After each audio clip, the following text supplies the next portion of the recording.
A small colorful tablet sits in someone's palm. It looks harmless. It looks like candy. It looks like something you'd find in a vitamin bottle or at the bottom of a backpack. But what's actually inside can be strong enough to stop a heart fast. This is the counterfeit pill crisis. Illegal pills pressed to look like legitimate meds, and now pressed to look like something even more innocent, candy. And the people paying the prices aren't just users. They're kids, they're teenagers, they're families who wake up one morning and realize one pill can erase a future. This isn't a video about getting high. This is a video about a market built on deception, where pills are made to mimic Percocet, Xanax, Adderall, and now even bright, playful, rainbow tablets designed to look harmless. The US Drug Enforcement Administration issued warnings about brightly colored fentanyl, sometimes called rainbow fentanyl, noting it could be made to look like candy and may appeal to younger people. And while rumors about drugged Halloween candy spread every year, this crisis is different. We're talking about counterfeit pills sold as if they're real, often through social media, where buyers think they're getting prescription medication, and instead, they're getting a lethal gamble.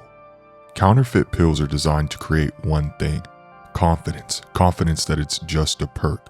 Confidence that it's just a Xan. Confidence that it's pharma. But public health and federal agencies warn that counterfeit pills are increasingly linked to overdoses and deaths because the buyer has no real idea what's inside. And when pills are made to look like candy, bright colors, playful shapes, the danger isn't just chemistry, it's the psychology.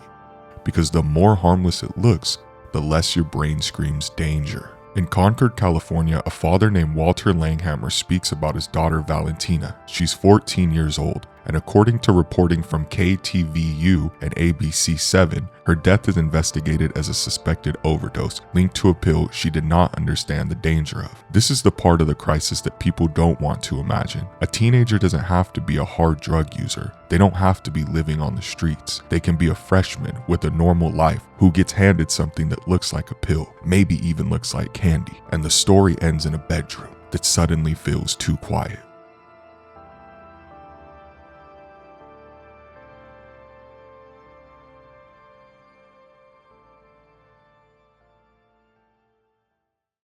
Tonight, a warning for parents after a 14-year-old girl dies of a suspected drug overdose. KPIX5 reporter Andrea Nakano is live in Concord with the details. Andrea? The young girl was a freshman here at Concord High School. Police say she died at her home over the weekend, and they are looking into the possibility that she took a drug laced with fentanyl. The news of the young student's death came as a shock as many at Concord High School found out during morning announcements. It was at the beginning of class. We just had a moment of silence in her honor. They said they didn't want to release any details, that they wanted to be respectful to the family.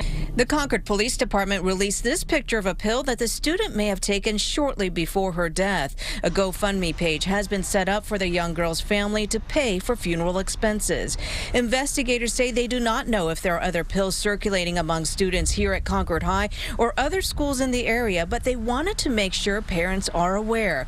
Police say there are incidents happening in communities where pills are laced with other toxic substances such as fentanyl, and that can be lethal. In San Diego, a high school sophomore named Clark Jackson Slaverson dies after taking counterfeit oxycodone pills containing fentanyl.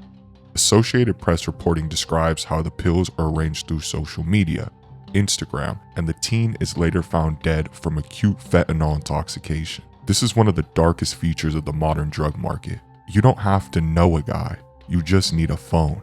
And the sale can happen in a space that looks like everyday life, messages, photos, disappearing chats, until the consequences become permanent. Cooper Davidson is 16 years old when he dies from fentanyl poisoning, after his family says he took a counterfeit pill laced with fentanyl, connected to a dealer contacted through Snapchat. The story becomes a part of a bigger national conversation, how social media platforms are used as storefronts for counterfeit pills. PBS NewsHour reports on how social media becomes a marketplace for deadly fake pills and how the risk to minors is front and center. What's haunting is how ordinary it sounds. A teen, a phone, a pill that's supposed to be something. And then a family's life splits into before and after. Federal authorities warn about brightly colored fentanyl, sometimes called rainbow fentanyl, and say it can be made to look like candy, increasing the risk that young people will underestimate it.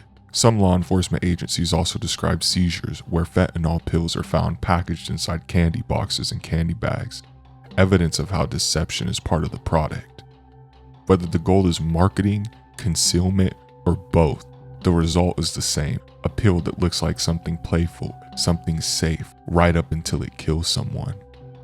Counterfeit pill production isn't someone mixing a little powder in a basement anymore. It's an industrial pipeline, supply chains, trafficking routes, mass production, and constant rebranding. The DEA's One Pill Can Kill campaign points to enormous counterfeit pill seizures and stresses that pills on the streets can contain lethal amounts. The CDC also reports rising availability and links between counterfeit pill exposures and overdose outcomes. And here's the key point: the danger isn't just fentanyl's potency, it's inconsistency. One pill might contain little, the next might contain enough to kill. That unpredictability is what turns experimentation into tragedy.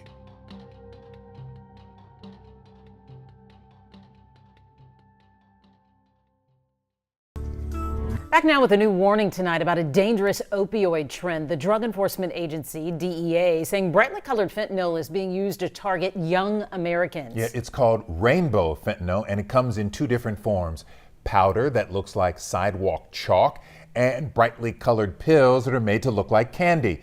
Even small amounts of fentanyl can be deadly, and investigators say the powder form is especially dangerous because it's often 100% pure. Initially, the problem with fentanyl was that it had infiltrated the heroin supply and that people were taking it accidentally.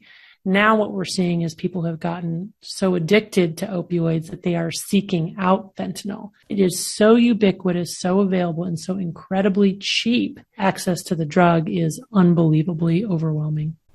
The DEA says this trend is a deliberate effort by drug traffickers to drive addiction amongst kids and young adults.